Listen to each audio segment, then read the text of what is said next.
Welcome back to another episode of the TechTual Talk, where we talk about all the latest and greatest issues in tech, corporate America, and pop culture. In today's episode, we'll take you on a journey through the complex landscape of privacy concerns, cybersecurity, and the evolution of remote work.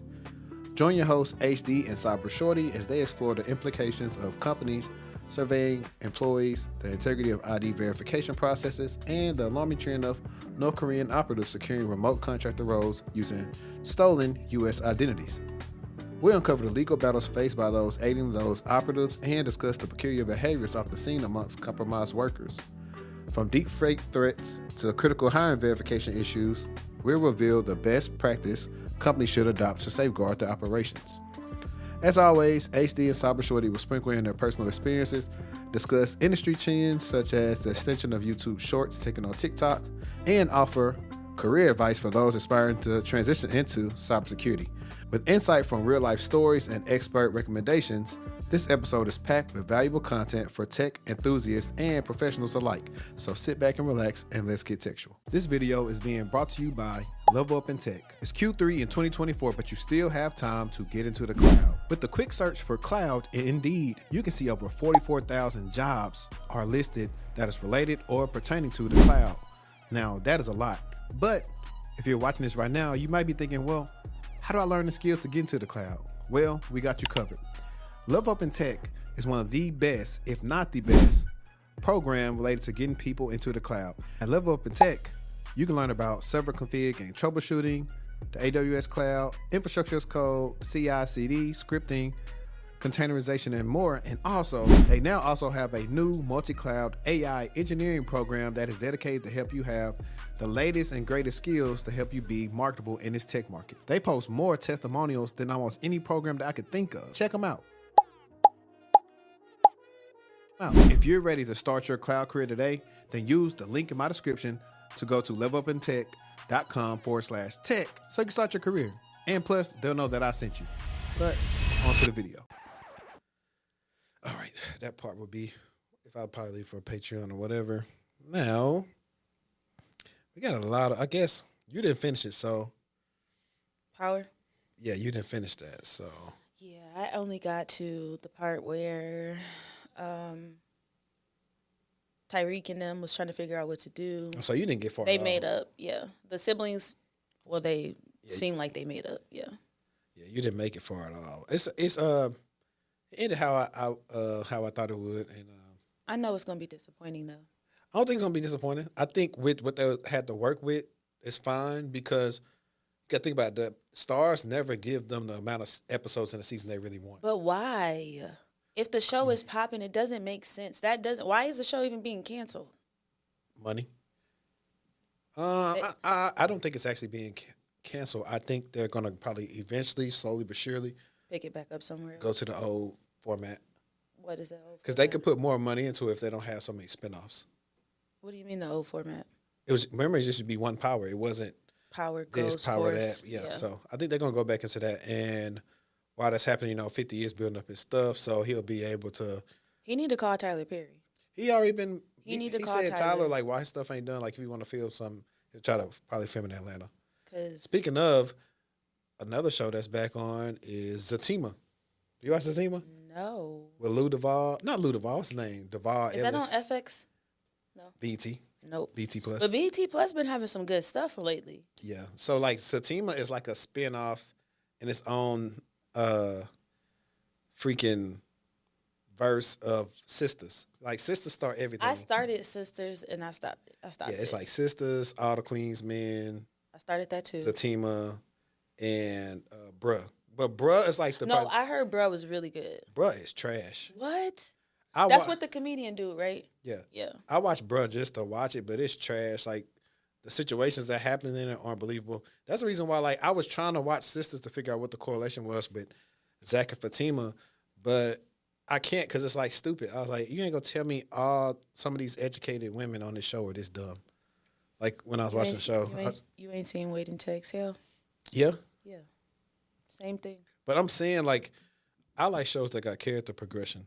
Me too. Like, Leon by Snowfall. Love him. Love him. He's my favorite character I'm not even lying. He grew on me because he was so thug, and then he just got so tender. I love that. I love that. Teach a man how to scrabble.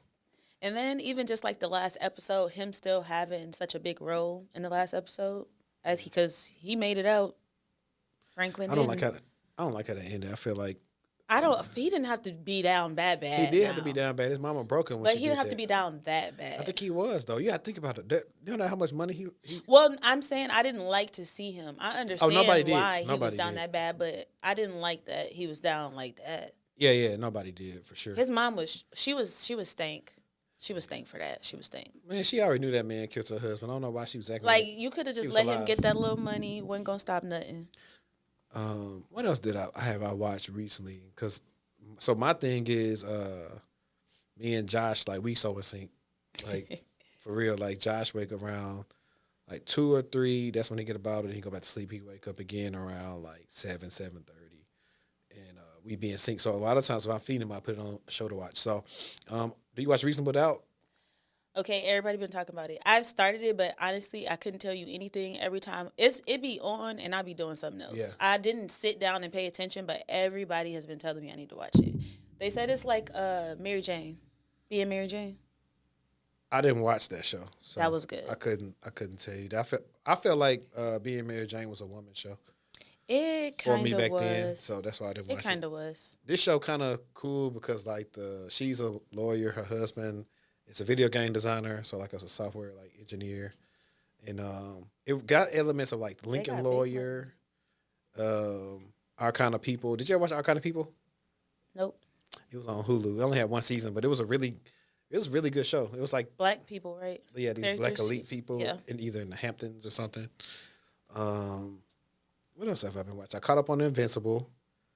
I recently watched Problem Child 1 and 2. I just finished watching House of Dragon season 1 and 2. Very, very, very, very, very, very, very disappointed in season 2. I felt like it was a waste of my time. I feel like they dragged the season on for no reason, doing nothing. There was no reason that battle couldn't have happened in season 2. Why was we on episode 8 and the battle still ain't happened? And it started on the last season, the last episode. So I'm disappointed. And I know what's going to happen next because, yeah. And then I'm trying to see if I finished Emperor of Ocean Park, which like if it's one I'm gonna tell you to watch is that one because it's That's on MGM Plus Prime. Do you watch From? I need to. It's so Oh, good. you know what I started watching? What? I watched like 2 or 3 episodes. Claws. Claws with the K. I think it's with a K. What's her name? Niecy Nash or whatever her name is. I like her. Yeah. So I started watching that. It's different. So it's just something to be on. And yeah, but like the really ones I watch every week is like Reasonable Doubt, and of course now Power's gone. But Zatima's back, so that'll fill that void every week of seeing what new episodes they can put out for Zatima, and then I don't know. There might be like some other stuff that may be coming out. It's hard to keep up with everything. I like people that are detached from reality, like 90 Days. Like, what is it? Love After Lockup, Life After Lockup. You can find me over there. They are outrageous. It's insane. Like, there's no way that any of that's scripted. No way. We need to find another Never Ever Mets. They need to bring that show back. They do, but with some people who go make us believe in them. Did you watch the other one? What was the other one? Where the couples both came there and they wasn't really on good terms. Oh, you talking about like they like the family come in and they try to like talk to them, see if they're gonna stay I married? do like that one too. That one is off the chain. Oh, that one's called Family or Fiance, I think. Yeah. Let's see. And before we like get into it, then we should have probably asked about like I guess people's days and what they've been up to. As y'all can see, she's looking a little festive today. Gotta know it. Happy Halloween. I just threw some on, you know what I'm saying? Really what I want to wear didn't come out right. When I was looking in the mirror, I said, I'm good. I figure it out next time. And I've just been counting down the days because now I got to go back to work next week. How you feel? I don't really want to go back. I already know. Yeah, I go back Tuesday. So I'm like, bro, really? Yeah. And I think Oh yeah, and then this is super random. But this is like a PSA, like the parents. But like, I didn't even tell y'all, but we had gotten the wreck Sunday. Standstill traffic. Little white kid must been texting or something, looking down. I know Ran y'all was ran into the back of concerned with the us. kids. Well, What? they happened to be asleep. So Sunday, we took the girls to the Cheeky Monkey, and Marquise and Chelsea actually met us there. So that actually made it pretty cool. Then after that, where did I take them? I think we had the birthday cake, and then They was wore out. yeah, that was sleep. But the thing is, like, I'm always on my oldest daughter, Natalie. I'm like, leave your seatbelt on the right way. And so luckily it was sleep she had. So that's really the main thing I was worried about. And but it was just weird because it's like I just was like telling her, hey, make sure you had this on right or whatever. Yeah. But it's hard to explain that To to a 4-year-old on Yeah. top of like a 4-year-old that's on the spectrum. So it's like the way I got her to crazy enough. She's so visual in her learning, it always works. She has this other baby doll. And so I guess the other day when Zelly and her mom were using the car, Zelly put the baby doll and strapped the it into the seat. seatbelt, period. So when I picked Natalie up for school today, I said, hey, you see the baby doll had their seatbelt on, right? And she looked at it, so she didn't mess with hers. And then by that time, she's always asleep like 5 minutes once we leave from school. So this is a reminder because when that happened, literally, I want to say last week or something like that, back in my hometown, either a man was intoxicated or something, but he got in a wreck. One of his kids got hurt, and then one of the other ones, I think, died because they was improperly seated. And it was like 5 years old. But do you know how many people don't put their child in the seatbelt, Yeah. or they just throw them in the car seat and they don't strap them up, or they'll just strap up this part but not between their legs? I don't play that. If you a kid and you getting in my car, you putting on that seatbelt. They ain't getting in my car without no car seat. I'm not doing it. I don't even want that pressure on my heart. And Dallas is crazy. The traffic. I don't. People can't no. drive. Like not only that is we always think about like why did I get married to with Gavin and his wife? Like how just all you gotta do is like some people be such in a rush. Like you just gotta slow down sometimes. You definitely that do. job where you going are important in your kid's life. Yep. If you gotta pull over and do something to them to make them act right, do it. They'll thank you later. Yep. Let me see. I don't even know what episode it is. I don't know. I have it on the on the thing, but let me intro the pod real quick. Welcome back to the TechTual Talk podcast. I'm your host HD, and we got Your girl Cybershortiee in the house. and we back to give y'all some more of this weekly tea. That might be a segment. We have to call it weekly tea. But if you're listening on Apple Podcasts or Spotify, you know what to do. Follow the podcast, share it out so we can get them downloads up because y'all slack on the downloads. And I'm gonna need y'all to get it up. But and also if y'all watching us on YouTube, like, subscribe, hit the bell icon to be notified when we dropping all content. And while I'm at it, put in the comments below, do you want me to start memberships on the YouTube channel? Because I've been playing around, like, do I want to do the membership option on YouTube as well as Patreon, or what do I want to do? So y'all let me know if y'all would prefer to have it like in one spot, and then if y'all say yay, then we'll go that way. But we got like a lot of different topics. I don't know all we're gonna get into. It's a lot of different things, and I'm trying to see if you got the more interesting ones. I guess this is a cool one that we both could talk about because it always comes full circle. Yeah. And we could just make it general.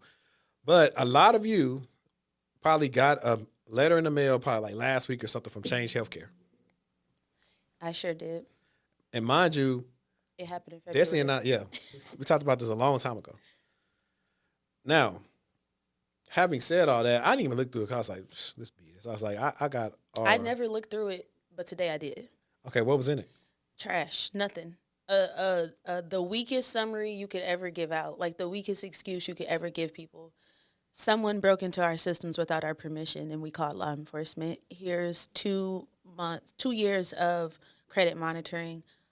We're sorry, is basically what it said. They didn't really give you any context. It's September, so they know what happened. And I feel like because they know what happened, they ought to give you more context than what they gave you. Like you can Google and find more information about what actually happened than they provided. Someone broke into our systems and we called law enforcement is crazy because what is law enforcement going to do for you? What are they going to? They can't even investigate the technical cases that are in their states and cities. So what are they going to do to help you? Why did you tell us that? Just like getting in trouble and say, I'm going to call your mom. Like, okay, okay. I told my mom that this is what happened. Okay. So AI gave me an overview of all this stuff because I was trying to find what you were talking about. So it said, so far as of September 30th, Change Healthcare has identified at least 500 individuals as affected by the breach. However, the total number of affected individuals is still being determined. 500. Yeah, I think this is off. I think that's way off. Then I think there's something about they started sending the notifications to affected individuals and all this other BS stuff. But y'all know how I get down. I tell y'all all the time, the link is in the description. If you don't want to wait on us to tell you about, hey, there was a compromise and your data may be out there, just go ahead and use Aura. Simply because they use AI to help you out and beat them to the punch. So they be before a lot of the big breaches happen, and they're 24/7.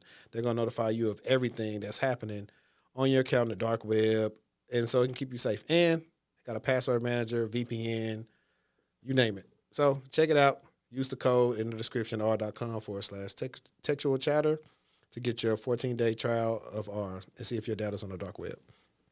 And I just want to quickly recap what happened. So Change Healthcare was breached because someone compromised a account that did not have MFA enabled. Mm-hmm.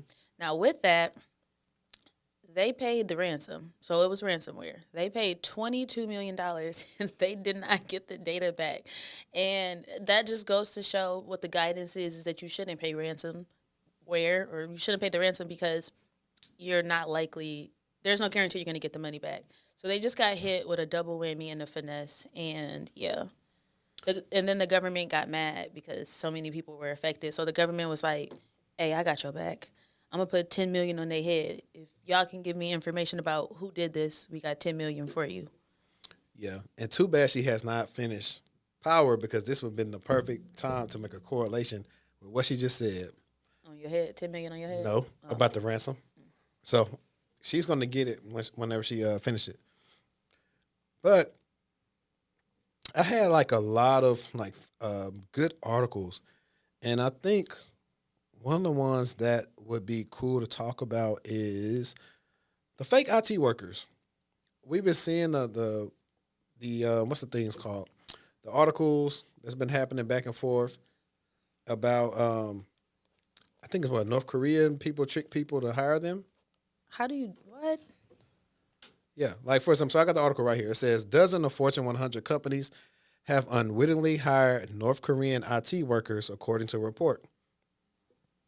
And it says, I'm not going to read everything, but it says, it's difficult to imagine a bigger hiring blunder. Google said it has been contacted by several major U.S. companies recently who discovered that they unknowingly hired North Koreans using fake identities for remote IT roles. In a report published Monday by the company Mandiant, researchers described a common scheme orchestrated by the group it tracks as UNC 5267, which has been active since 2018. In most cases, the IT workers consist of individuals sent by the North Korean government to live primarily in China and Russia, with smaller numbers in Africa and Southeast Asia. The goal is for the workers to earn salaries at multiple companies, generating revenue for the North Korean government, and to gain pivotal access to U.S. tech firms that can be used for further cyber attacks or intrusions. The remote workers often gain elevated access to modify code and administer network systems. Many have found warning of the downstream effects of allowing malicious actors into a company's inner sanctum.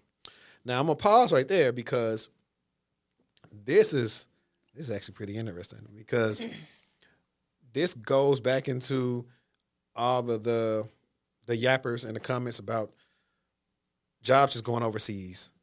And this is always one of the things that people are thinking about. And there have been other talks about, you found out the overseas jobs are selling U.S. information. So eventually, I don't know what crossroads they're going to get at, but it's probably going to be where more jobs will be over here. And these are other reasons I also believe why people are having to return to office, because of stuff like this. I know, fun fact, when I recorded an episode with one of my past clients the other week, and he was telling me about one of his first incidents witnessing within like week 1 or 2 on the job was they found somebody who was a fake worker. So they messed up and they logged in from somewhere they weren't supposed to log into. The ghetto. It's ghetto. It's just ghetto, period. And if you think about it from a national security perspective, it's terrifying. Yeah. It's terrifying that you got people from Russia. You know they don't like us over here. We got people that's working in Russia allegedly giving their government intel or even just access, money, all types of things that they don't need to have in order to keep us safe here. Is I don't know what needs to happen, but that's something that they have to take a bit more serious.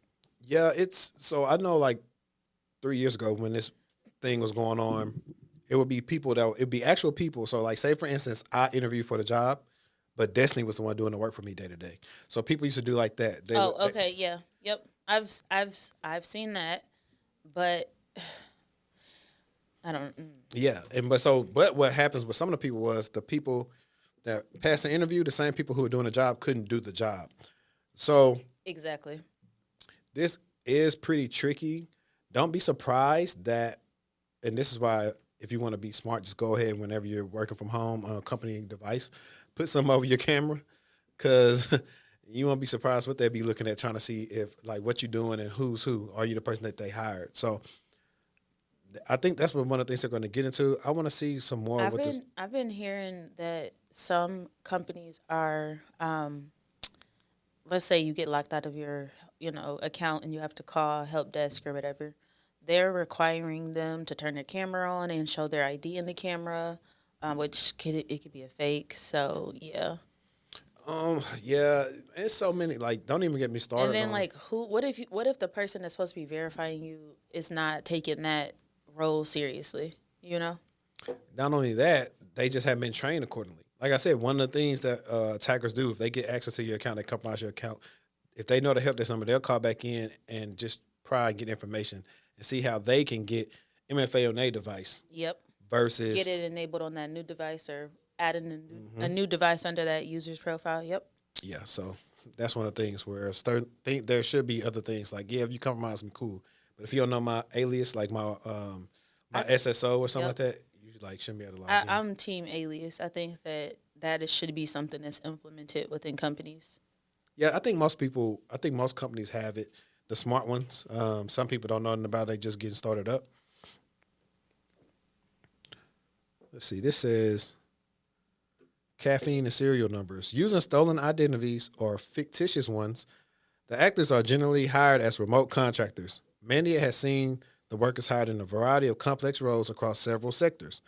Some workers are employed at multiple companies, bringing in several salaries each month. The tactic is facilitated by someone based in the U.S. who runs a laptop forum where workers' laptops are sent. Remote technology is installed on a laptop, allowing the North Koreans to log in and conduct their work from China or Russia. They're not playing. They got it figured out. The Justice Department in recent months has arrested and charged several U.S. citizens for running these laptop forums, and in one instance found an American that used 60 stolen identities to facilitate North Korean employment at more than 300 U.S. companies. So we can pause right there. We just talked about the Change Healthcare breach, and then last podcast episode we talked about the Avis car breach, and then you probably saw in the ad integration I talked about those Social Security numbers that were stolen. So when people are paying for them things on the dark web, and now they're trying to impersonate you, and now something wrong with your taxes because like, hey, I ain't work here. Yeah, and you saying, and when you found out initially, you said you didn't care, right? You said your credit was already bad, so it didn't matter. Yeah. Yeah, they filled out a W-4 acting like they you. Oh, now you can't even get your state benefits. They saying you make too much. Man, look, it's a grimy game. It definitely is. That's crazy. The workers earned at least $6.8 million from October 2020 to October 2023. Workers typically ask for their work laptops to be sent to different addresses than those listed on their resumes, raising the suspicions of companies. Mandian said it found evidence that the laptops at these forums are connected to a keyboard, video, mouse device, or multiple remote management tools, including LogMeIn, GoToMeeting, Chrome Remote Desktop, AnyDesk Team Viewer, and others. Feedback from team members and managers who spoke with Mandiant during investigations consistently highlighted behavioral patterns such as reluctancy to engage in video communications and below average work quality exhibited by DPRK IT worker remotely operating the laptops. Exactly, because you can't do good work if you're working 7 jobs at one time. It's impossible. It's them not wanting to come on camera for me. They should have been fired from then. Yeah, because what you mean? Turn the camera on. We said turn it on. Now, if they were smart, they would get like a little AI person. That's what's gonna go to. That's scary. To think you in the meeting talking to someone. Imagine and somebody, because because like they got deep fakes. So imagine somebody was deep faking as you, and they look good. They look good. And they heard your voice enough, so they clone your voice. So now it's you. They're talking through the thing, but it sounds like it's you. Yep, that's what happened in that one incident that happened in Hong Kong where they paid $25 million. Yep. Let's see. In several incident response engagements, Mandy had found the workers used the same resumes that had links to fabricated software engineer profiles hosted on Netify, a platform often used for quickly creating and deploying websites. Many of the resumes and profiles included poor English and other clues indicating the actor was not based in the U.S. I'm going to say this is a hunch, but also the company's got to be held accountable for hiring these people because y'all probably was able to hire these people because the salary wasn't that high. So that's why he took so many at once. Yep. And this is what y'all get for being cheap. Pay people what they want to be paid, what's market value, and you're not going to run into this. One characteristic repeatedly seen was the use of U.S.-based addresses accompanied by education credentials from universities outside of North America, frequently in countries such as Singapore, Japan, or Hong Kong. Companies, according to Mandy, typically don't verify credentials from universities overseas. See, this is kind of smart. But why not? Because it's probably too difficult of a process, and they probably don't even know what there are legalities around some of that stuff. So yeah. And I wish I would have known. I wish I would have looked into this deeper when I did the episode with. I don't want to give her government name out, but Humbly Chic, because she does HR, and we were talking about verifying your work history and your degree because. Hang on a second. This is actually a use case for insider risk. For sure. This is insider risk. This is purview. So this is interesting. I'm pretty sure now, and this is something. Hey guys, look, this is why I like doing this stuff because I always think about stuff I can do in the interview when they ask me about different things. I could talk about this and say, hey, I know it's a remote company. Do you guys have anybody that's working remotely from the United States, but it says they graduated from overseas or something? Have you guys looked into that? How you're looking insider threat, looking for stuff like that? It's just a conversation. Maybe nobody else brought it up. It's gonna make me seem like a little different. Yeah, that's all. So, Mandy urged companies to conduct more stringent background checks, require on-camera interviews, require notarized proof of identity, and verify that the laptop location matches the worker's address. Companies also should consider monitoring and banning the use of remote administration tools, VPN tools, and mouse jiggling software like Caffeine. One trick Mandy suggested is asking workers to say the laptop serial number out loud during IT onboarding as a test. That's a good one. That's it. That's definitely a good one. Mandy and principal analyst Michael Barnhart said his biggest concern is what happens when workers have been hired long enough that they could launch wide-scale attacks on the organization. These IT workers could easily receive instructions tomorrow to deploy ransomware and simultaneously disable major organizations all over the U.S. and Europe very quickly if they wanted to. Previous advisories from U.S. law enforcement agencies have said some of the workers earn up to $300,000 annually, collectively generating hundreds of millions for the North Korean regiment and its weapons program. Several law enforcement agencies launched an initiative in March 2024 designed to shutter the U.S. laptop forms. Man, hey, they need to make documentaries on that, finding the laptop forms and shutting them down. That would definitely be good. That's hey, listen, if you're still out there, I don't care. Just give me a piece of the money. So we already have the people scammer, payback, and all them guys. They're getting the scammers, the fake help desk, and how they've been scamming people. We need those same people to make content on the laptop forums. I would watch it. I would watch it, even if I was sleepy. I'd be prying my eyes open to get to the end of that. And there was another article that Manny had. I'm going to look through it real quick, see if it's anything different that they said to help people detect this stuff. So I'm skimming over it real quick. So let's see. Mandy has identified evidence that these laptops are often connected to an IP-based KVM switch. Although a recurring theme across these incidents is the installation of multiple remote tools. So that's on the other. But why are they even allowed to install remote tools in the first place? They shouldn't be able to. Let's start there. Who are they working at that's allowing them to do that? They shouldn't be able to. You download certain stuff on your work computer you should immediately be contacted or blocked. Your access should be blocked. For example, Kali Linux. Well, If you actually, it shouldn't download, even let them download it. if you were to try to download Kali Linux and you're not a pen tester, what your access needs to be revoked until you have some conversations to figure. Was that you? So I wouldn't say necessarily just revoke it because that could be jumping the gun, but it would immediately trigger some type of DLP event and be Immediately. like, this person, what they're trying to do. I'm trying to test whatever, and then you'll say, well, we got Pluralsight and other stuff like that. Don't download it on my work computer. But the thing is, to even mitigate that, IT has to, when they image these devices, there are certain things that you cannot download from the internet.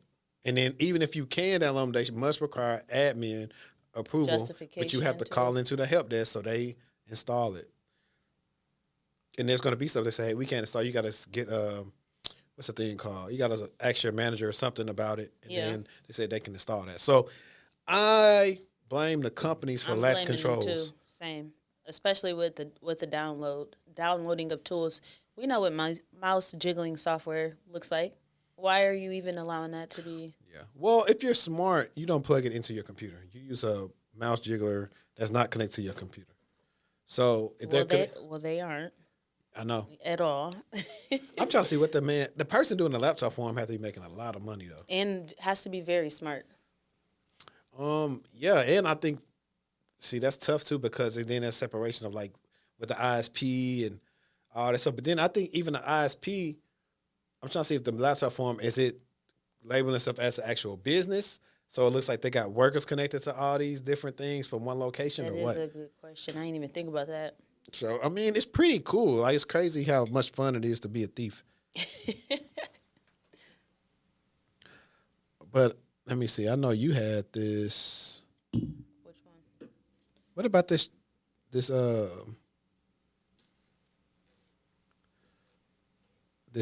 to either to catch a predator or the ChatGPT one you got?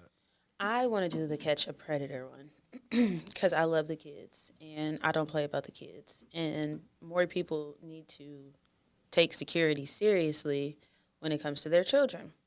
So the title of this article is To Catch a Predator Admin, The Power of OSINT.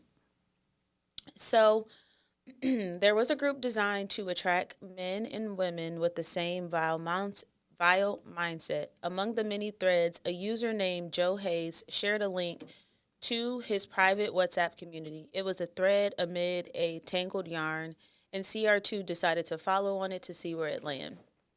What she discovered was among some of the worst she had ever encountered. So, CSAM stands for Child Sexual Abuse Material. So if you hear that acronym, that's what it's referencing. So upon following the link, CR2 knew she had stumbled upon a CSAM marketplace where Joe Hayes was its admin, operating under the alias Funny Uncle. Nasty and disgusting. But where secrecy and money were his primary currencies, he wasn't particularly savvy at maintaining an anonymous online presence. The more CR2 looked into his online behaviors, it became apparent that his OPSEC was terrible.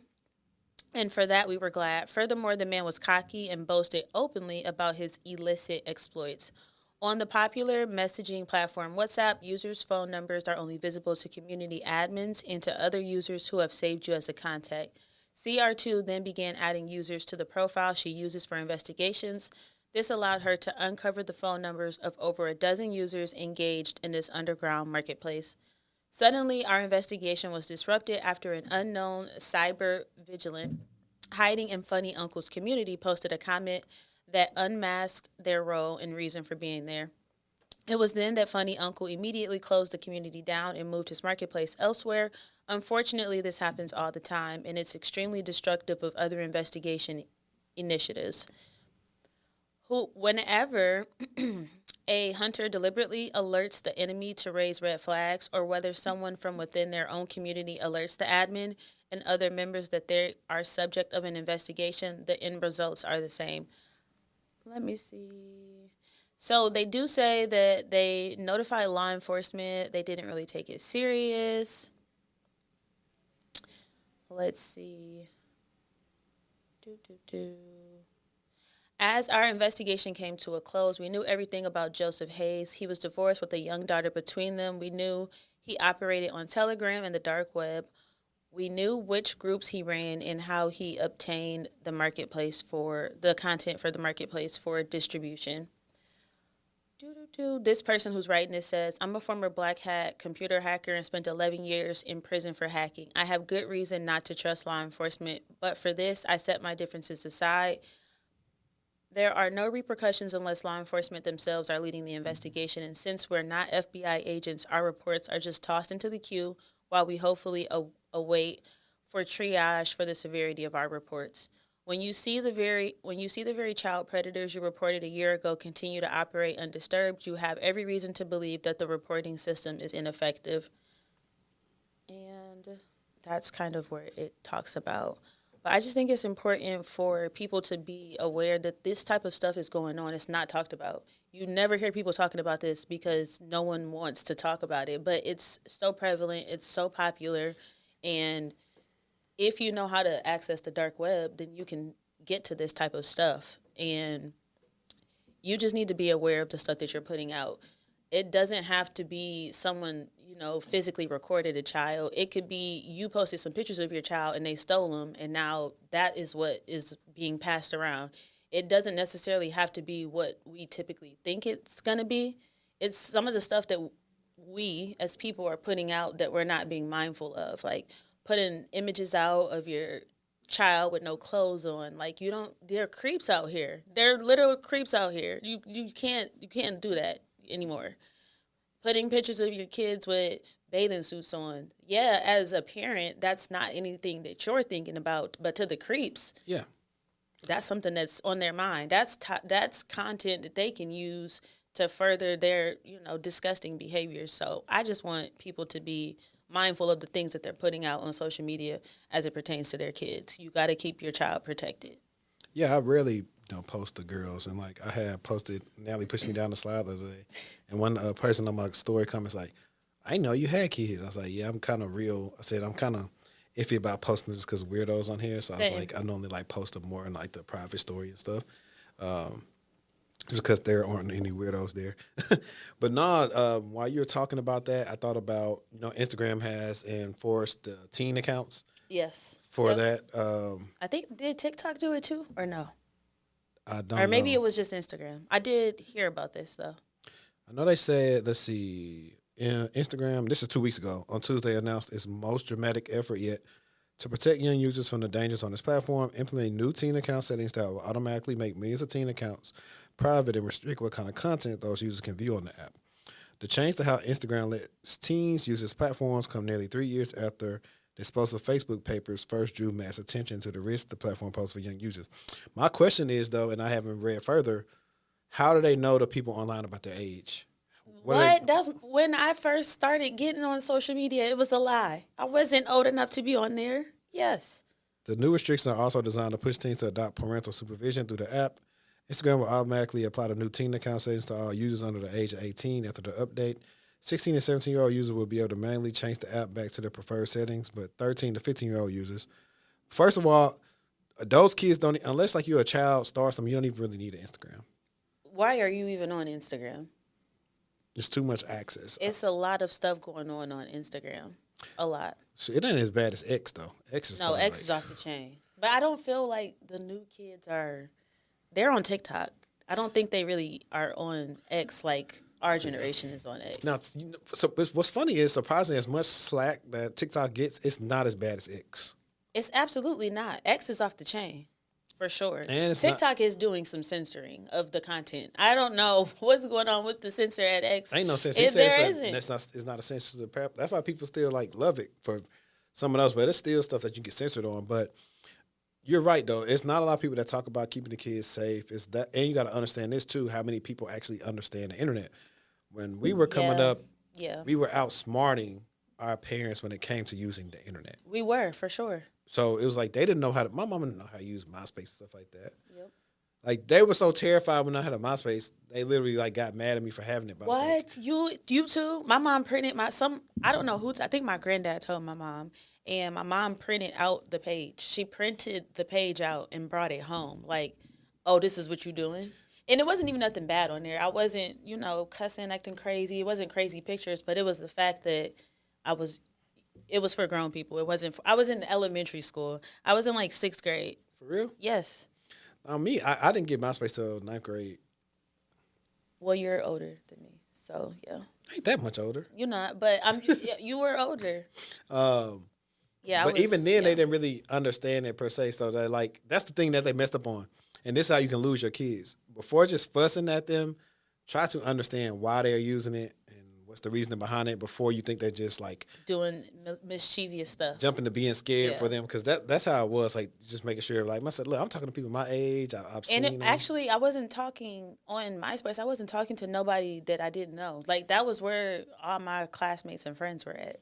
Now, when you start talking about other websites, Black Planet and other things like that, on MySpace, I was definitely getting active. Like we was talking to people from California, Vegas. I wasn't, but on other sites I was. But now that I'm grown and older, and I know what I was doing, and I know how much more crazier things are, I'm not going for that. Well, yeah, now, I mean, the good thing about the home routers and stuff, they'll let you know.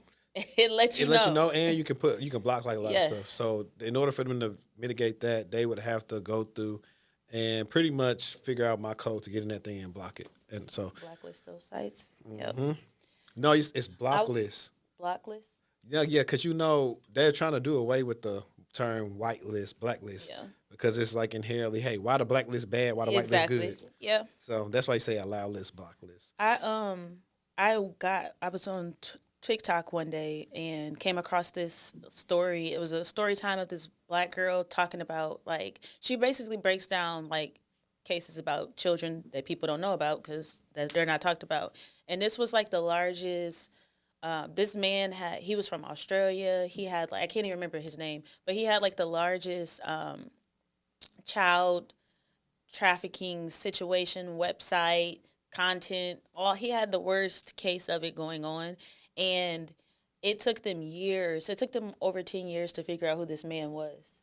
It took them over 10 years. But that made me dive into watching the actual story and watching him being interviewed because I felt like this stuff is prevalent, even though it's not talked about, doesn't mean I shouldn't be aware of what's going on and stuff like that. So I'm into the stuff that makes us uncomfortable because it's actually really going on. I'm always leery of parents on the first day of school posting what school your kid goes posting to. Posting a thing that show what school they go to, what teacher. And all that stuff like. Pictures outside the school where we can see the name. I get it. Send that to your family. Put that in the family group chat. Don't post it on Facebook. Don't post it on Instagram. Yeah, at least when the kid's older, it's a little bit different. But when they're young, you just never know.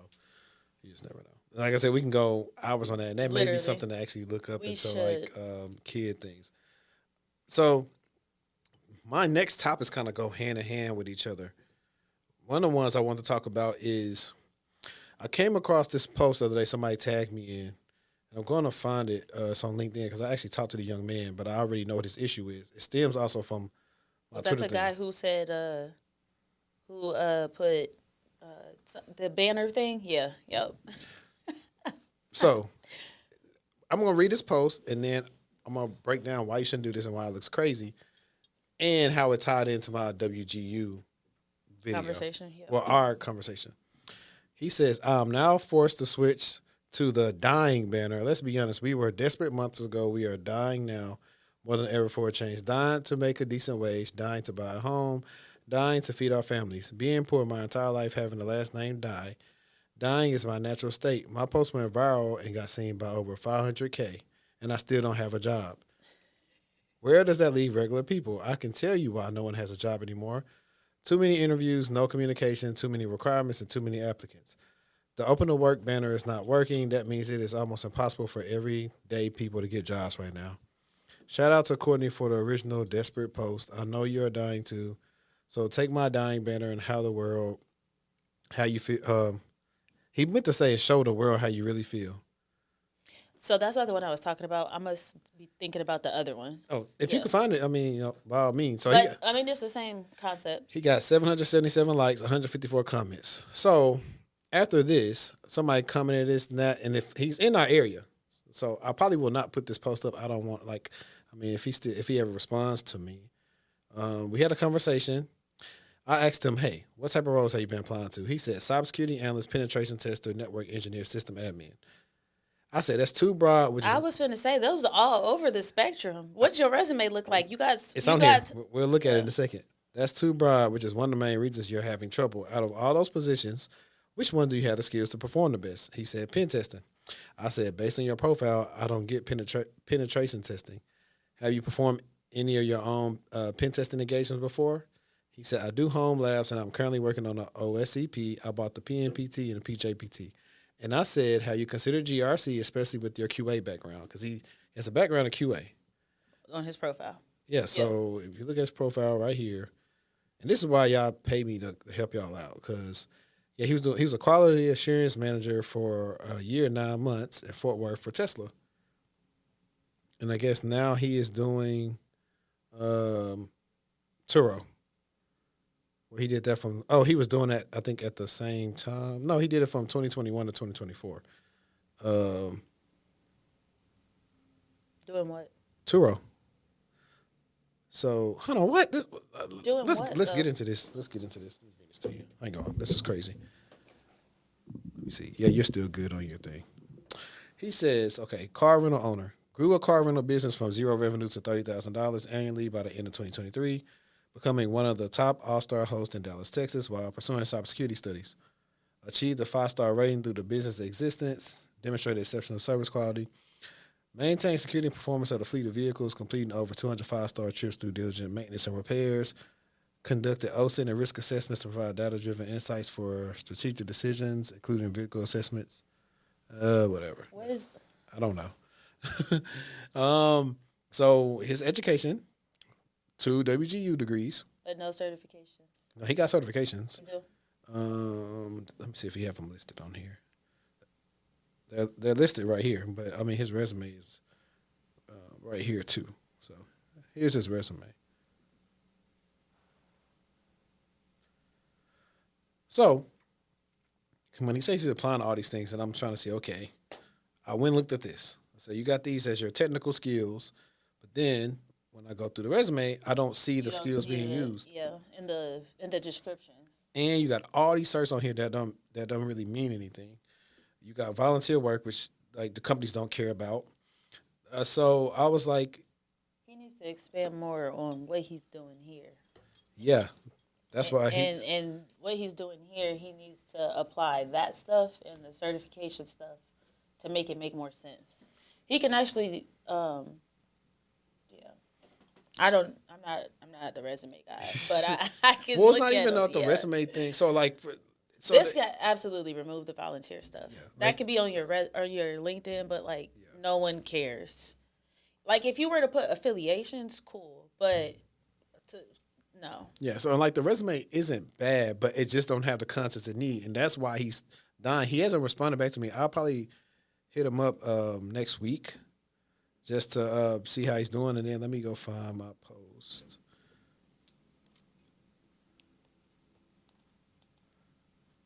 People actually did. I had an article for cups, and I did not. What you call it? Put it on here. But so I made a tweet thread. What do you want to call it? I said there's a guy on LinkedIn that got his certs and WGU degree, but hasn't found any work. He even made a LinkedIn banner to show dying. But honestly, the reason he can't find anything is lack of strategy and lack of skills for the roles he's applying to. I said he's trying to jump into pen testing without anything to showcase those skills. He has a QA background. I told him to look into GRC. And then that's when I posted, that video. I said, y'all go check this out. And then other people saw it. And these are all us that have jobs. And shout out to Aria. She was like, seems like a mix of not having the right strategy, missing some key skills for the jobs he's going after. Just having a degree isn't enough. He needs to focus on building up the experience or specific skills employers are looking for. Networking could help too, connecting with people in the field. Just like you connected with him and you're somebody able to connected look with really me. quick and look at, I'm like, if I was looking for a job and the person that got a decade of experience was trying to help me, I would reply back as fast as possible. So stuff like that be letting me know you just don't know, you want to be seen. People have to be reasonable. What current skills do you have and how does it translate to a role you actually qualify for? Get your foot in the door where you can and learn more skills later. But he probably really thought that he was showcasing that skill set. But that's why that's why it's important to have a community and a network to bounce stuff off of. Because your friends will tell you, hey, man, this is crazy. Ain't no way you're trying to be the president and you ain't got no credentials behind it. Yeah. So, like, guys, just because you got certs and a resume and degrees, that doesn't mean they're gonna hire you. Because I think something he feels about the way he's going about it is right, and it's not, because you can't. He don't have the skills to do all those roles. He should just pick one and go there. That's what I tell people who, if you could fit into maybe 2 categories, you need to have 2 resumes. You have to, because they're looking for specific things for a pen tester than they're looking for a security analyst. They are using different tools. That's facts. And it's that simple. I can't use a pen tester application. I could probably use a pen testing application to get a security analyst role, but I can't use the opposite. I can't think about how to say that, but I couldn't do the opposite. What, the security engineer role? I couldn't use a security analyst resume to get a pen testing role. Yeah, you couldn't unless you did risk assessments and pen tests and vulnerability management. Nope, you're right. And so this one kind of goes into that one, but it's kind of slightly different. And it was titled, Business Insider says, a millennial has been looking for a tech job for over a year after being laid off. He says AI and being black have worked against him. Now, I'm not going to go through the whole article, but there were some highlight points I thought were pretty interesting to bring up, because these are some of the things I've said on videos for years now and why some people are having issues. So his real name is not Jared, but that's his alias. Roughly a year and a half ago, Jared was laid off from his job as a data scientist at a financial services company, despite trying several strategies to make himself more appealing to employers. He's been unable to find work in the tech and finance industries ever since. Jared received severance pay for 3 months and then started collecting unemployment benefits, he told Business Insider via email. But this eventually came to an end. In the state of New York, where he resides, one can only receive unemployment for 26 weeks. Jared, who's in his 30s, said that to save money, he moved his family to a more affordable area of New York to make up for his lost income. He started selling some of his stock market investments, and in recent months, he has begun withdrawing some money from his 401k. He also tried doing some stock market day trading, but since pulled back after losing money. It didn't end well. Who's known the Business Insider preferred to use a pseudonym because of his concerns about professional repercussions. Jared is among the growing number of Americans who are struggling to find work. While the unemployment rate remains low compared with historical levels, it's ticked up in recent months. And I actually I need to find out where those numbers are, because numbers can be skewed, because I refuse to believe unemployment is that low. One or two things: people don't want to work, which I agree to an extent, but some of the jobs pay minimum wage where you can't even live. Yeah. And then other stuff is just BS. They just are saying like the numbers are low, but they're not really low. It's all a facade. And the people who are looking for jobs, whether it be because they were laid off, have just graduated from college, or are returning to the workforce, are having a harder time finding employment than they did a few years ago when job openings were at record levels. It's because businesses across the U.S. economy have been significantly pulled back on hiring. Monthly hires as a share of overall employment levels have been hovering at lows not seen in a decade. Excluding a temporary dip in 2020, the ratio of job openings to unemployed people, an indicator of job availability, has declined considerably over the past 2 years. Where are they getting that data from? Labor statistics via Fred. So they did cite the source for that one. What's more, hiring on LinkedIn was down in July compared with the prior years in 19 and 20 industries. Jared shared the top strategies he's used to boost his chances in today's job market. So he said there could be some discrimination during the hiring process. He thought several factors could help him explain why his job hunt has been particularly difficult. First, he pointed to the challenging job market, particularly in the tech, finance, and consulting industries where he's largely been applying. He said the tech industry has been the primary focus. You need to look at another industry. Thank you. What? The first thing that came to my head was the medical field. Why not?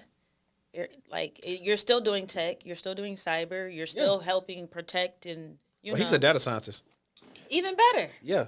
Even better, all that data they got. Man, all the companies are looking for. And here's a look. If you are a data scientist, I got a friend that's he's What is a either data data engineer, scientist? data scientist. What is a data scientist? What? Let's ask Siri. Hey Siri. I can't hear me on here. A scientist of data. Me. I'm asking ChatGPT. So, They work together with analysts and business to convert data insights into action. They make diagrams, graphs, and charts that represent trends and predictions.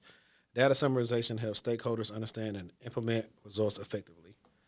statistics, programming, and domain expertise to extract valuable insights from structured and unstructured data. So, they work with tools like machine learning, algorithms, predictive models, data visualization. Count me out. Count me out. Count me out. But dope.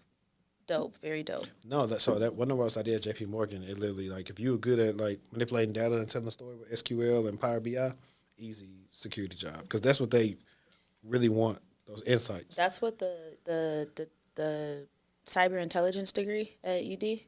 It's heavy on the data analytics and stuff. Nice. So he says some companies in these sectors have laid off workers and cut back hiring, resulting in more competition for fewer roles. Jared said he also thought the adoption of AI had allowed some companies to operate a little leaner with fewer employees. He said that in addition to competing with other laid off workers, he's had to compete with new entrants to the workforce from top schools. He also said having a graduate degree, which he doesn't have, seemed to be getting more important. And that's a thing I want to talk about too. When you are black, I actually agree with that notion of that graduate degree helping you stand out in your job search a lot of times when you're going against a lot of people, especially I for agree. higher up I've roles. always felt that way. I've always felt that way, and no one can make me feel differently. I've always felt that way. I feel like it's helped it depending on what it's in, but it does help you stand out a bit more. Because now it's like, okay, well, that person put in the time and the effort to get that done. It's a commitment. It's showing. It's not just showing that you got the credentials. It's showing, your grit. Grad school is hard.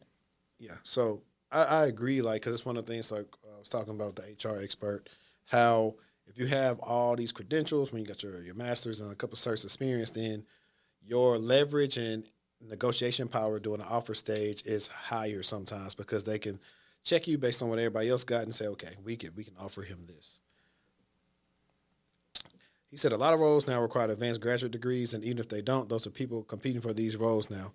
As a black man, Jared said he thought it was likely that he also faced some discrimination on his job hunt. And this is the biggest part I want to touch on. He said in 2020, everybody wanted to hire me because I was black. He said, pointing to diverse hiring initiatives rolled out in the corporate world following the murder of George Floyd.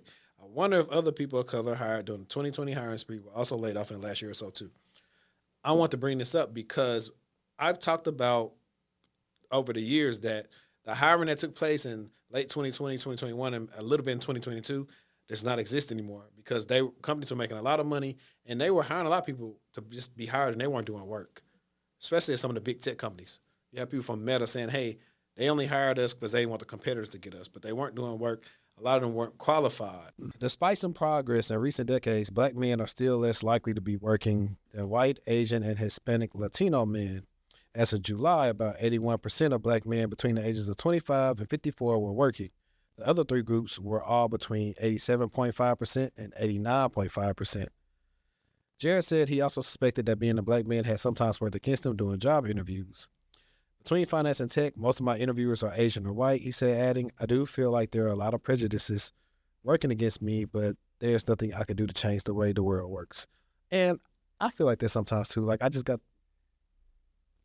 I feel like that sometimes too, to where I've looked at that some stuff, and people was laughing in the comments last time when I said I can't even get the Logic of J. Cole in the panel because it's not intimidating or anything, but I will say sometimes maybe that those biases are there, and maybe your diversity is not being welcome, knowing like some of the things that you may catch up on, or the person going to bat for you. Because my client that had cut on with like Yahoo, he was telling me also like he performed well too, but it was I think a black guy that was like an interview panel with him. He really fought hard to like bring him on, one because he knew he could do the job. Two, he's like, because we need more of us on the team as well. So that is a big thing that you don't see all the time, and it could be a reason why sometimes you didn't get the nod. Not to say you didn't get the nod because you were black, but it's like nobody was there to advocate On your for behalf, you yeah. and to say, hey, like this team does look a little biased.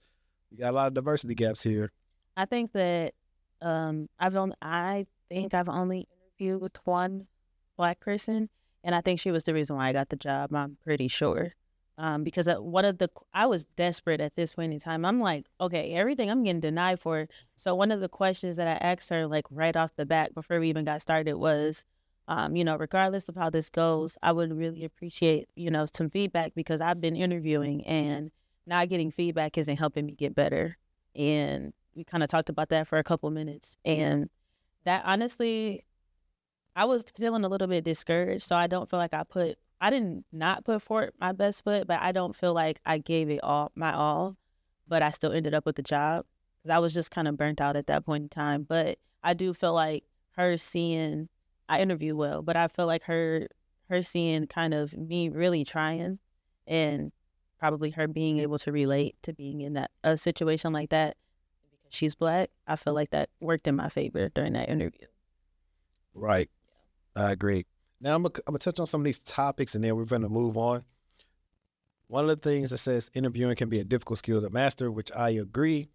It can take a while before you can get, first of all, if you are at least a decent interviewer, it could take a while for you to finally get into that mode of becoming a better interviewer.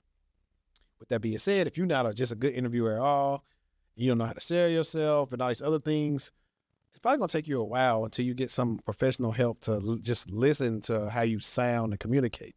That's a big thing. And I got tricks. Listen, just sign up for the group coaching, and you're going to get a lot of game on how to interview better, how to also leverage AI to interview better on questions that you struggle with. So click the link in the bio.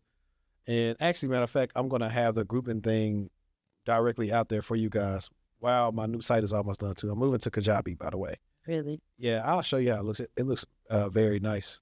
And I just got a few more things to fix, and then I'll probably just start running with that and add stuff as I go. He said, I don't have any illusions about my own weaknesses. He said, I try to get feedback, learn, and correct. And that's the thing. You probably rarely get feedback. A lot of big companies don't give feedback. Yep. You'll look up if you know a recruiter that works there, and they go read what the people said about you. And sometimes that sucks too, because maybe one role went for you, and then you try to apply to other roles, and then just maybe you didn't do good at all, and you just start getting denied for everything. Yeah, it is what it is. Yeah, we already know this referrals and recruiters can help land interviews. Let me see if we got anything in there that's spicy. This video is being sponsored by TechTual Consulting. Are you still struggling to get into cybersecurity? Are you not getting interviews? Do you have a bad resume? Or is it all the above? Well, if that's you, then we got you covered at TechTual Consulting. My name is Henry Davis. I'm a career coach and a cybersecurity professional, and I've helped hundreds, maybe even thousands of people get into cybersecurity with my coaching and my content that you've seen in various places. Now, I specialize in specifically getting people in the blue team. That would be incident response or SOC analyst. I can cover everything from your entry level to your medium to your advanced skills and really help you outperform your resume. You don't believe me? Check out some of these testimonials that I've had from recent clients. So if you're interested, click the link in my bio, techtualconsulting.com/offerings to see what offerings that we have available for you. Now, back to the show. Okay, that's the end of the article. But I did want to point that out. Like, one of the main things why people are feeling the way is, and I said this, like, hey, people who were here post 2020 are pretty much still doing good because they got the skills to pay the bills. Some of the people who didn't get the skills to pay the bills are doing bad right now, and they either keep getting laid off or having hard times finding something. So if that is you, find some help from a person that's been in the field of whatever role you want to get into and try to network with them, maybe get some feedback from them. Like we were talking about the guy's resume earlier, like a skill set, like a network. It's a multitude of things. Yep. I agree. I like that they took the time to really get to know his story throughout that article. All right, so next I have a Reddit post that I really wanted to read. It is titled F Cybersecurity. It says, let me reiterate the bureaucratic process of cybersecurity jobs.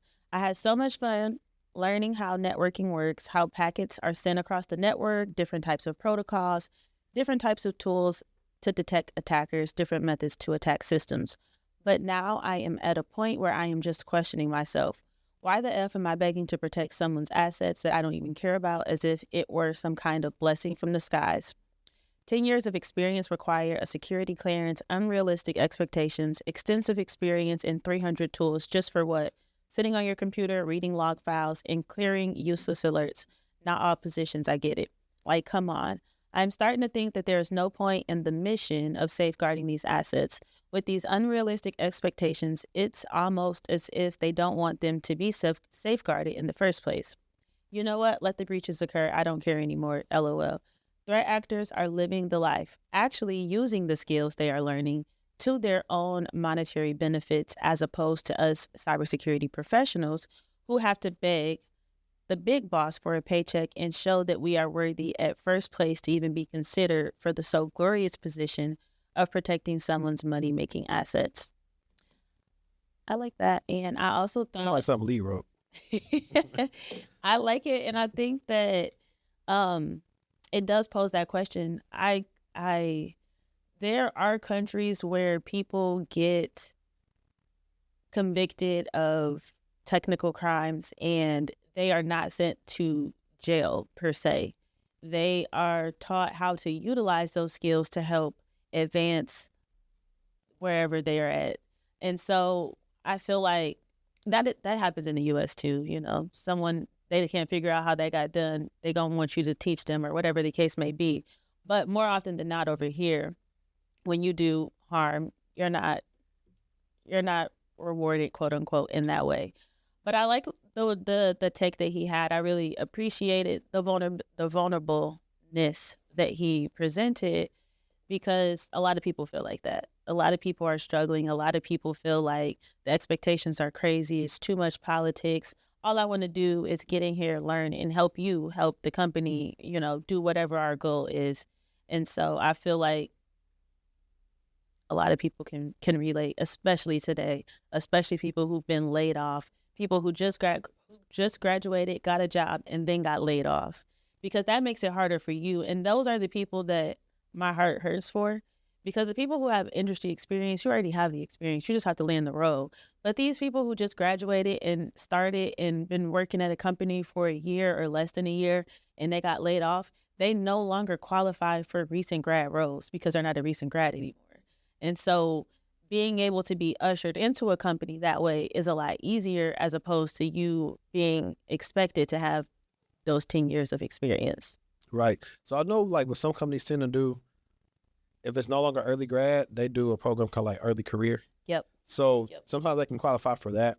But it just goes back to, well, for one, how my analogy is that if you are going to be in cybersecurity and you're defending in the fight, sometimes the defensive fighter has to be better than the offensive fighter, because you have to be able to predict what they're going to do next and dodge it. So that's kind of like where it comes into detecting and responding and all that good stuff. But secondly, this shows you like the way that most people try to tell you to learn how to get in cybersecurity doesn't really have one size fit all. And that is why, as much as cool it is to know stuff, it's more important to know people. Immediately, yes. That's the more important thing, to know people that actually have some type of rank at a company, people that are connected with some managers or CISOs, recruiters, people that can go to bat for you. Yep. If they do good work, they can vouch for your character. And that's one of the ways that you can equalize versus trying to stick out in a sea of 1,000, 2,000 applicants. That's hard to do. On top of, some companies are looking for unicorns. Actually, I gotta say this all the time. Y'all probably heard me say this many times. When I'm reached out to by a recruiter, I'll be like, what the hiring manager really looking for? Because I don't care what's on the description. That description is HR. That's the HR talking, not the hiring manager, not the team that needs you. That is a legality that they have to put. Like we talked about last pod, them job descriptions don't even be giving you an accurate representation or understanding of what you'll actually be doing. It's all talk up here, too high up, not down here on what you'll actually be doing. So that is important. You ever seen that meme? It was like the job interview and then the job, and it was like all these different applications and stuff for the job, and then the job was actually just Excel. Exactly. And that's why when I had the back and forth with the guy in the comments that time, I was like, it's not the fact that cybersecurity isn't entry level. It's the fact that it actually could be entry level if they wanted it to be. Because there are jobs you could teach somebody how to do with 3 to 6 months and they could do it. And that's what I'm saying. And Why move don't we on. treat it like a trade? Because it's no money in treating it like it's a trade. It's more money into go do this boot camp, go do this, go learn these certs, go get all these stuff, and now you're ready. But you're not ready because you still didn't learn anything while doing that because you're learning so many different things. Yeah. So I definitely agree with them. Hopefully that the person who wrote that, they found something. And I know, man. I want to touch on this before we get into some of the funny reactionary content. Actually, two things. I put it right here. So I had a comment and Arya had posted it too. So we go back to AD.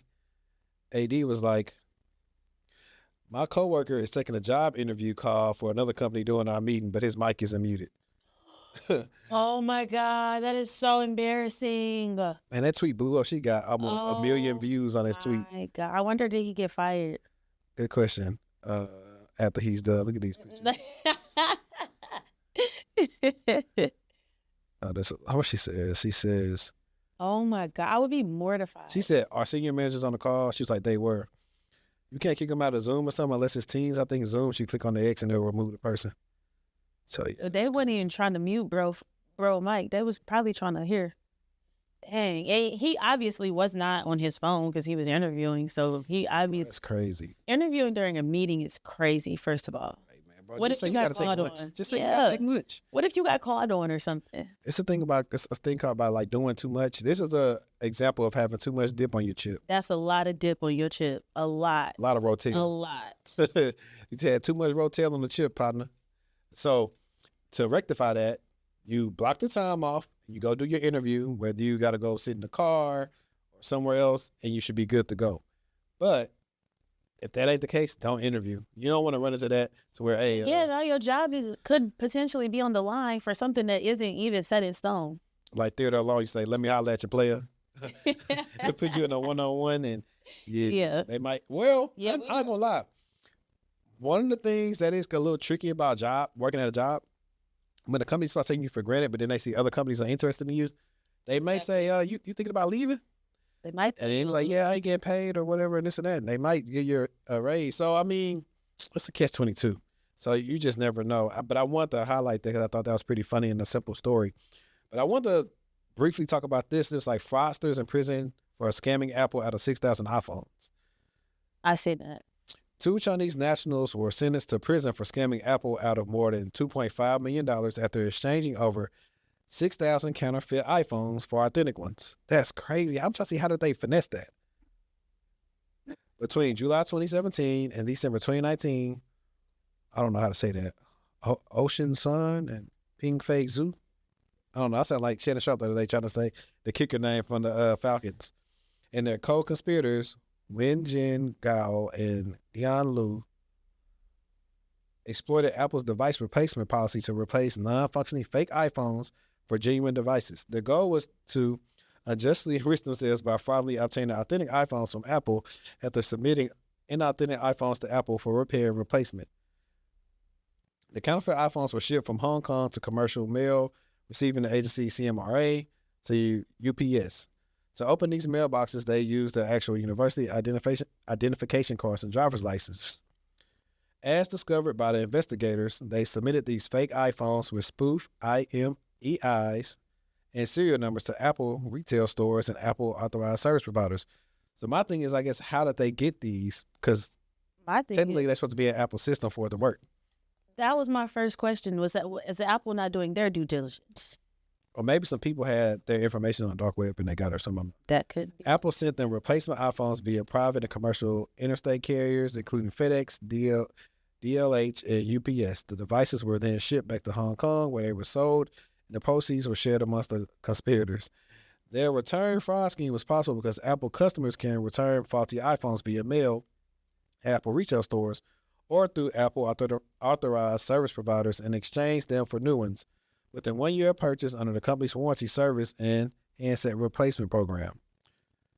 Members of the conspiracy submitted more than 6,000 inauthentic phones to Apple during the conspiracy, causing a loss of more than $2.5 million. Apple said, we want that back in blood. Okay. Sun and Zhu were arrested by U.S. postal inspectors in December 2019 and were both convicted of mail fraud and conspiracy to commit mail fraud in February. Sun was sentenced to 57 months in prison and 3 years of supervised release, while Zhu received a 54-month prison sentence followed by 3 years of supervised release. The court also ordered them to pay Apple $1,072,000, $72,200, and $397,800 in restitution, respectively. I would rather do more time. I'm not even gonna lie. I would rather do more years than you put that up on me. But that time that they serving is that's nothing. 3 years, 6 years, 3 years in. It's not even gonna be 3 years full time served, and then 3 years probation. Come on. For them, that was worth it. Right. And now, let's talk about this one. I think the people found this funny. You work for cybersecurity. I didn't tell you where I work in cybersecurity. All you need to know is cybersecurity. That's it. Yeah, you lost prevention at Ross. You ain't got the type of attitude to do cybersecurity. You lost prevention person. I don't think she worked for cybersecurity. And we know that girl do no cybersecurity. I want to know what her role is. You lost prevention at I'm Ross. gonna have to watch the 20v1 too. Yeah. Just because that's funny. But we got a couple of TikToks that y'all like. I know you put some on here first, so I want to give you the liberty of picking what you wanted to. I like getting fired with love because I like that type of stuff. I like that one. Okay, let's get it.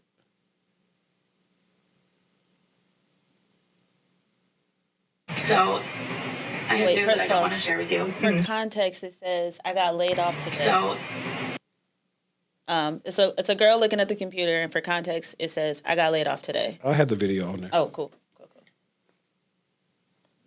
I have news that I don't want to share with you, but I have to. Okay, I'm prepared. And this is why I was telling you yesterday all the things that I said, which 100% are true. I am so proud of you and the work that you've done.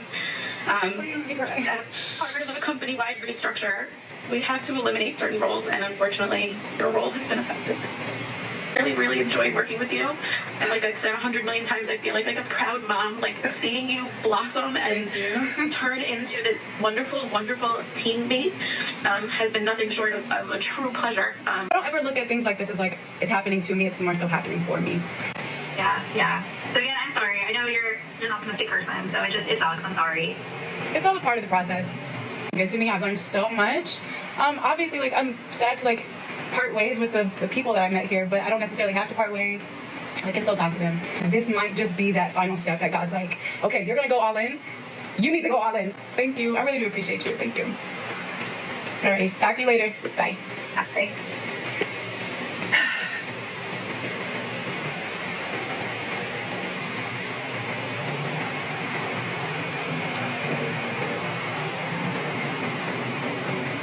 She find it.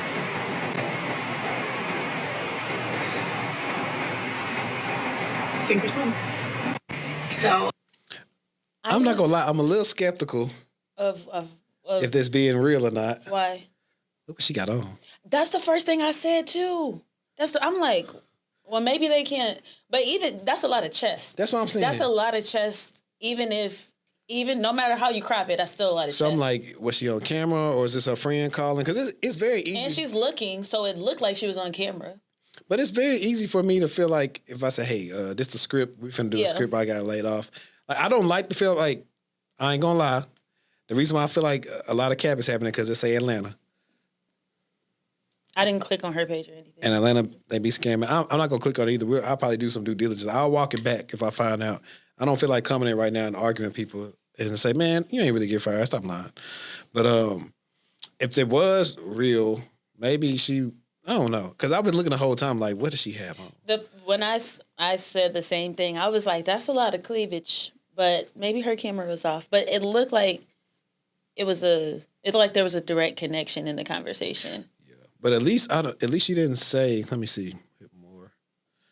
So at least she didn't say, I guess, what company it allegedly is.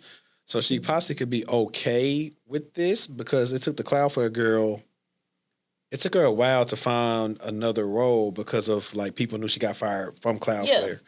That I remember we talked about that. We actually did it on the pod. Yeah. So I'm like, so what? I think that if it's real, I have a lot of respect for the manager. You can tell that the manager is a person, and she wasn't just treating her like another number that actually hurt her to let her go. What I didn't don't like about it though is that I'm thinking about me as the manager. What if I was being, too cool with you and you recording me, and now I'm at risk? So I don't think that's an issue. Why? What's wrong with that? She's a people manager. Well, like, what if she said something that maybe she shouldn't have said to her, and she was trying to show love, and Yeah, but I would. If that's the case, then she needs to quit too because I didn't see nothing wrong. With her approach. I mean, she could have cropped it out, but I'm just saying that's the risk that you put people at recording them. In situations like that,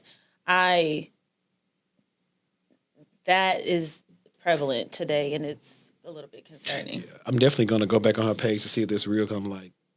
They be like, that's how you be dressing when you work from home? I should have looked at the comments because I'm sure somebody said that in the comments. I'm sure someone said that. Right. This is a popular topic that people like to talk about right here. And it's about why you were ghosted. I have something to confess. I was a recruiter for a really long time. And yes, I ghosted candidates. And I want to explain why I ghosted candidates, mostly because I was a lazy recruiter. I was lazy and I would get overwhelmed, but I was only ghosting the candidates that weren't going to get hired. I know that doesn't make it any better, but here's how to make sure you're not getting ghosted by recruiters. A lot of people think of the call with the recruiter as just something that you have to get out of the way in order to talk to the hiring manager. But in reality, the recruiter is the person who's pitching you to the hiring manager. So if the recruiter isn't bought into you, guess what? You're not getting pitched to the hiring manager. How do you make sure that the recruiter buys into you? First, you have to make sure that you're relevant. You have the relevant experience that's needed for the job. That's first and foremost. Second is when you're talking to that recruiter, talk to them like they're a human being. Don't talk to them like they're a waste of time. Don't talk to them like they're the hiring manager's help. Okay, because I used to get that all the time. Talk to them like they're an actual person. Okay, that's the first thing. Because when a recruiter likes you, they are more likely to go out of their way to help you find that job. You're preparing for the call with the recruiters. So they're going to ask you these really basic questions like, tell me about yourself, tell me about your most recent position, what are the softwares that you're looking for, comp. When you're answering those questions, make sure you practice them because the recruiter call you should be practicing for as well. And this is also not the time to play games. Don't be playing games with the recruiter. Again, if they're calling you up and they're like, hey, what salary are you looking for? And you're like, I don't want to answer that question. Okay, bye. I have literally 1,000 other applicants I could talk to. Treat the hiring process like the recruiter is your friend. Think of the recruiter as your talent agent and treat it as such. I have something to confess. I was a recruiter. I like that. Yeah, I think she used to work at Meta or something. But yeah, that's why we go through in the calls, everything, like working on that pitch. Like when they say, I got screening come outside, all right, boom. I want you to record you, tell me about yourself, and I want to hear it. I just want to hear how you sound. Because it's like everything. I'm like, look, this is the first time. It's like your first impression, your first date. Yeah. Don't ramble too much. Kind of talk about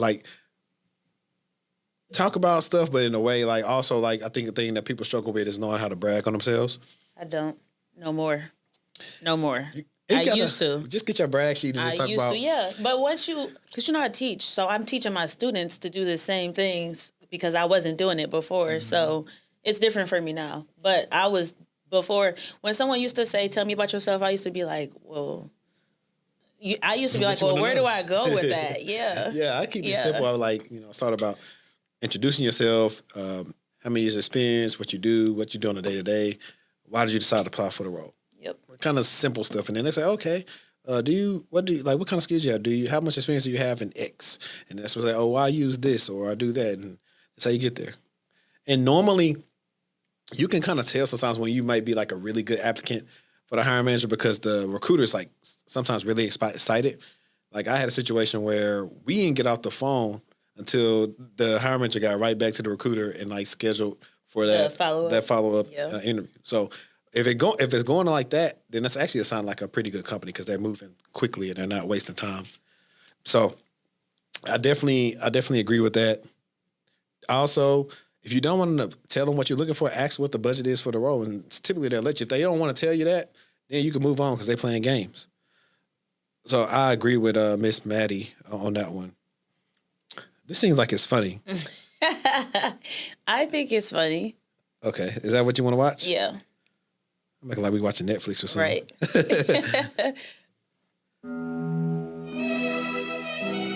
I'll put your clothes back on. We're going to discuss how, if given the right opportunity, many other YS campus can actually be computer scientists, engineers, or work in cybersecurity. Because why not? They could. I think they don't want to because they want the money too quick and fast. That's not it. I think the one thing that they lack that you're supposed to have in cybersecurity is ethics. Immediately, yes. So that's the thing, because it's like, think about it, it's like, we all know some stuff we could do, but we don't because of ethics, whereas they would do it because they know they can get away with it. Because, like, for example, I can see, like, people's messages and emails and stuff, but I don't go through and look through that. I don't think that they, I mean, cybersecurity is more of a thing now, but I don't think they even understand what they know and where they could go doing it in a legitimate way. I think that too. Yeah, like. But that's the hard thing is like, when you go back, it's like, well, I was making all this. Like, why do I got to go do it this way when I know I can do this? Yeah. So you typically see this work. And it's always going to be a morals thing, like you said, yeah. You typically see this work out good for people that do bug bounty, though, and stuff like they just get at it. That's why, I love my episodes with Xavier where he's talking about, like, hacking the MacBook at the hackathon and saying, I bet I can hack it. And getting a job just from hacking the thing at the hackathon. I was going to say Macathon. But, so there are instances like that. Like, so for scammers, I definitely would see them working maybe more red team, maybe, or blue. I don't know. Maybe getting into phishing. Yeah. Like, they're doing a whole bunch of... Phishing for sure. They're getting into a whole lot of stuff. When the incident happens right before the weekend. That one's really quick. It's quicker than the last one. Let me see. This is one that I was talking about earlier that we want them to watch real quick.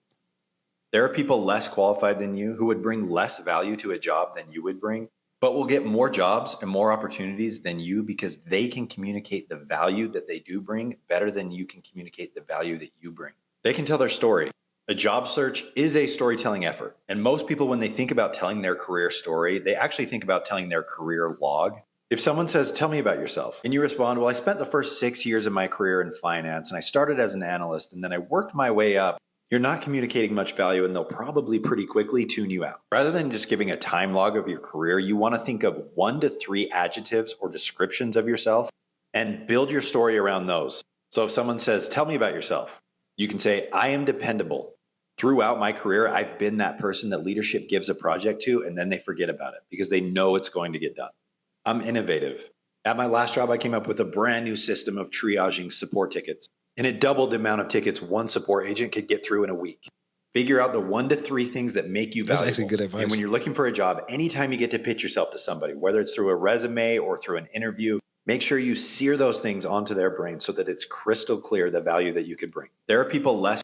I agree. I like that because some people, when you are in an interview and they say, tell me about yourself, they start telling you, like, I was born and raised, and they're not prepared. They don't know. A couple of my clients used to do that, and I'd be like, listen, if they don't ask you where you from, don't tell them. But I actually do like that. I think the problem they run into for some people is that people are less experienced, they don't have enough stories. Exactly.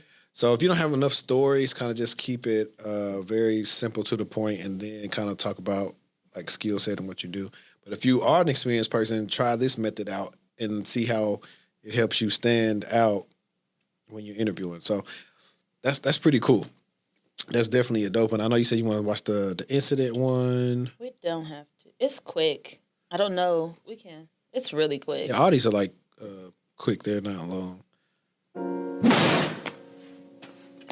Oh, that's facts. That makes me think of like Log4j and just all kind of crazy stuff that was going on.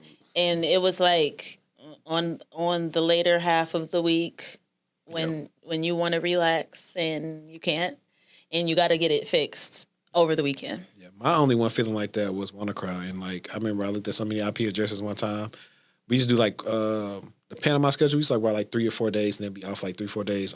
I threw my laptop. I ain't look at no type of numbers for a while. I said I don't want to see another number.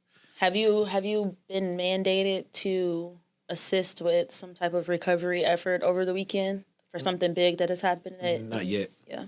Not yet. Only when I'm on call. Do you feel like that would be something you would be looking forward to, or do you feel like you would kind of feel overwhelmed?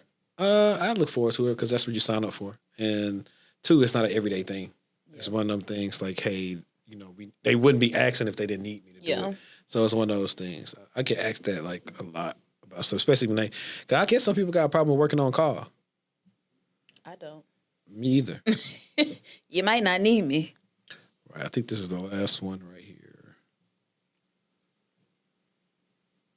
Less qualified. I'm going to ruffle some feathers saying this, but it needs to be said. It is a manager's responsibility to develop, train, and coach your team. And if you are not willing to put in the time and effort for that, do not become a manager. A big part of this problem is for many organizations, the next step up in your career is to become a people manager. But that is not suited to everyone. We need to talk about this more commonly, and we need to have more career progression opportunities because poor people management can have a detrimental impact on someone's career progression and their mental and physical state.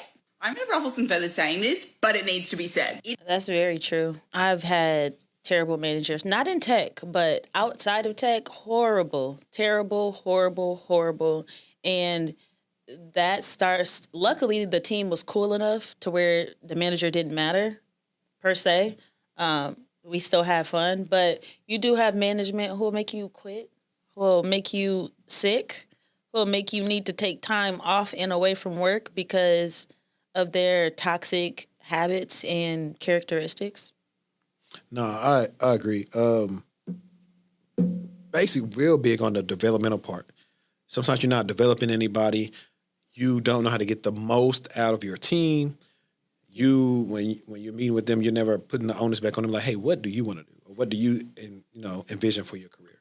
Or even a one-size-fits-all approach that doesn't work. Everybody doesn't like everything the same. Everybody doesn't like to be, acknowledged for their good efforts in the same way. Some people don't like public acknowledgement. Some people prefer to stay in the back, even though they're excelling and being, a superstar. So everybody's not the same. And I feel like a lot of the time leadership will try to put everyone in the same bucket and kind of maneuver or work with people in the same way, but you can't do that.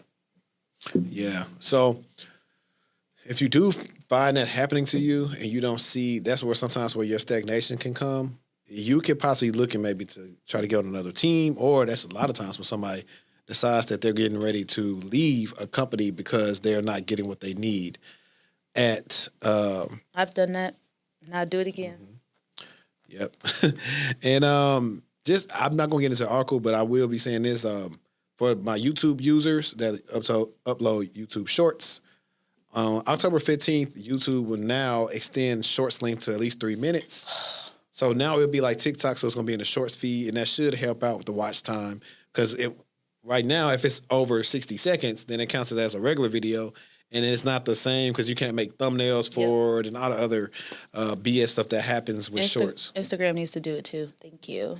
Yeah, they do. Whole time I thought I uploaded a 4-minute video and it was 1 minute and 12 seconds. Yeah, I look at that before I saw it's not. I was so mad this morning when I realized that. That's why I had to post it on my story, the full story. Exactly, but I mean, when it comes to that. What I was going to say. TikTok is the better option. Best at that. I literally just TikTok is the best option. I haven't ever did any video. I don't even barely picture. You can upload whole videos on X. Like I think I'm about to start trying to see if I can upload. No, you can do whole podcast videos. Really? I'm gonna start uploading that and see how that works for the growth of the show. Yeah. And see how that works. But now last time you was a little mum on. Your favorite movie or something. I used to talk about funny enough, when we were at the place, Cheeky Monkey Sunday, Chelsea was, we was doing something, and we was up there playing with Natalie, so she's talking about just keep swimming. I was like, what you doing watching Finding Nemo? And I only knew that from you because you talking about just keep swimming. I was like, yes. I'm going to have to watch it now because I tried to watch it with the girls at one time. They didn't like it, but I think, when they like it, when they were younger, their attention span and pain and stuff, it was not good, but now they'll sit down and actually watch stuff.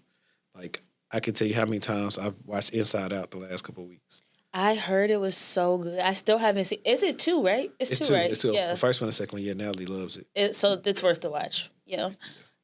I just saw a TikTok the other day of someone saying the way that they explain the emotions is adults aren't even able to explain their emotions in that way. Yeah. For sure. There's joy is the start of the show. Anger. The red. Everybody like anger. Yeah. Anger is red. It's a lot. And anxiety too, right? You got anxiety. Yeah. You got sadness. You got a lot of sadness is all like relax in the face. You got a lot of them on there. For me, what movies was I watching recently? I think I said I was watching like Problem Child and like just laughing at like how bad Big Ben or Junior was. Like laughing at the dude that was in jail, thought he was writing to somebody named JR, but he was actually Junior. So when he got out, he was like, this dude's a kid. And all the different stuff. And Big Ben, and then number 2, where, man, they was doing some crazy stuff.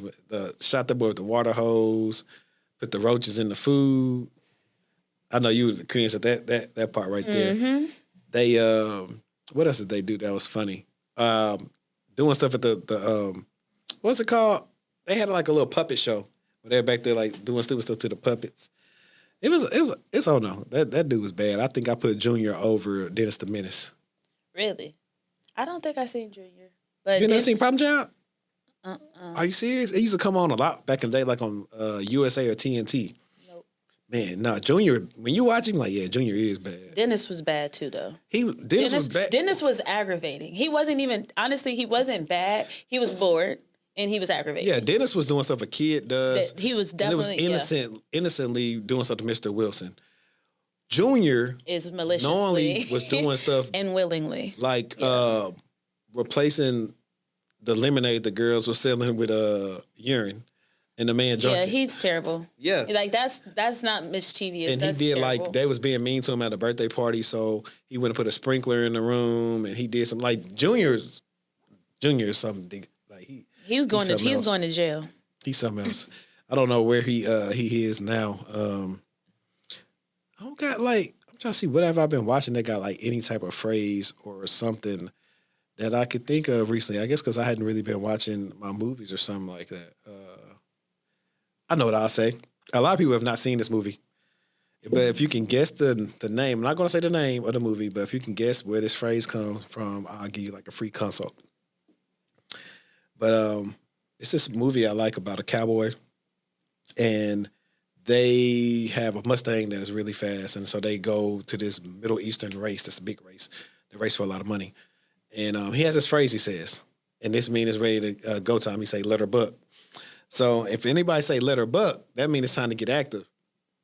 And he finds out that he is part indigenous American, and does the freaking, little dances and stuff they do, and heals the horse or whatever, and they win the race. It's a short Cliff Notes version. It's much more stuff, and it's much more interesting, and that's like one of my dad and I's favorite movies to watch, and I bought it, so he ain't gonna know what he watching, but me and Josh definitely gonna watch it, because he be up with me watching that type of stuff. But yeah, man, I'll just tell y'all a little book. It's October. Companies are still hiring. I'm going to reiterate it. If you need help, you know what to do. We gave a lot of free games today. A lot of recent grad stuff is out right now, too.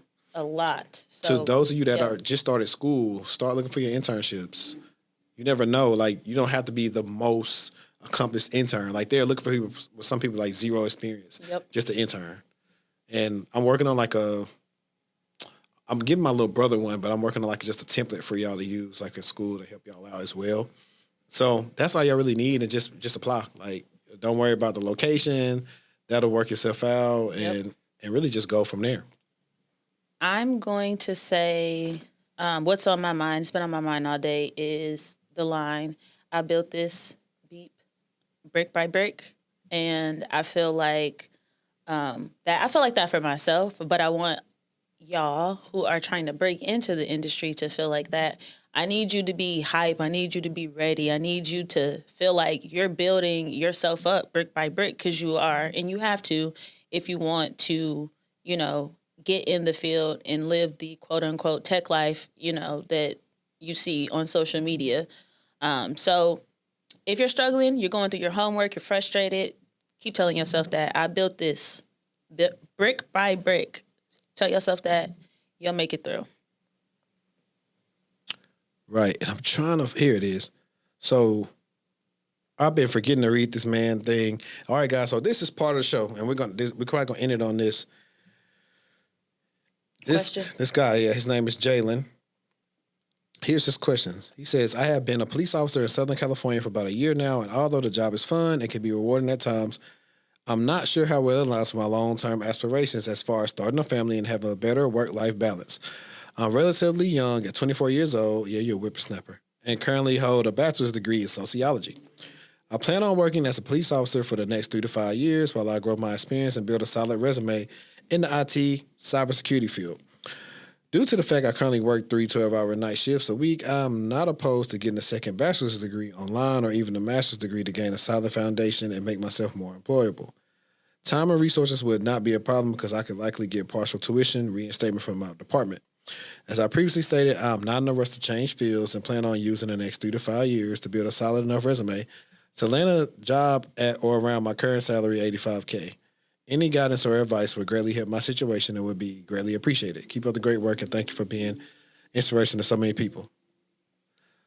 Well, my degree is in criminal justice, and I feel like, in a way, it kind of relates to tech. Because criminal justice, you're protecting whoever you're protecting. A company, a person, whatever. Criminal justice is broad. Kids, doesn't matter. But I feel like a lot of the stuff, not necessarily the way that I think as someone who is studying criminal justice, I feel like it's helped me. It's been more of a help to me working in cybersecurity than it has been harmful to me. I would say the first thing that kind of came to mind for me, it depends on what can you get exposed to. Are you able to work on any cases where you can investigate any cyber-related incidents? Is there some stalking going on? Things like that. I don't know. I'm just throwing suggestions and ideas out there. But I immediately think about what you can do in your current role. Is there an IT person that you can, kind of gain some experience from?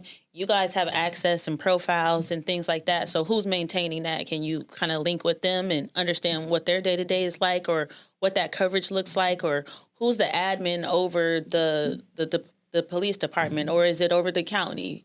So really honing in and working with what you got. But also, I feel like as a police officer, something you're focused in on is risk. So GRC might be something that you could more easily transition your transferable skills to. Those are the top 2 right off the bat. It's not giving pen testing, for example, unless you're able to find someone in the department who maybe is doing that, which I highly doubt. But work with what you got and the people that are there, and pull from there. And also be vocal about what you're interested in, because you don't know.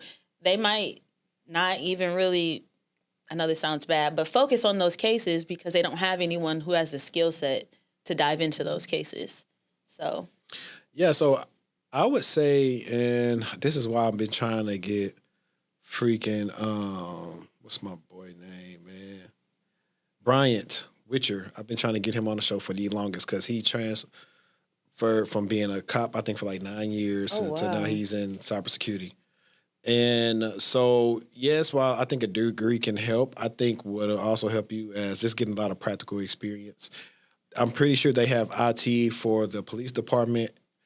So one of the things you can do, and they probably got people that do forensics and all these other things, is network with those guys and learn what they do. Forensics would be bomb. Because they definitely have that there. Mm-hmm. They absolutely And that's a better way to probably just stay in the same thing, but just do something that's less demanding where you're not getting shot at. You literally just handling cases. I think it'd be dope for you to, before you decide to go back to school, poke around at what's available so that you can be like, I don't like that. I'm a little bit interested in that, so that you have more of an idea as to how to cultivate your vision for your future. Yeah, I agree. And also, I would say start networking. You're 24, so you're in an area, I think in the West Coast, where there's probably like a lot of support for you to do stuff. And I would say, do not discount your sociology degree.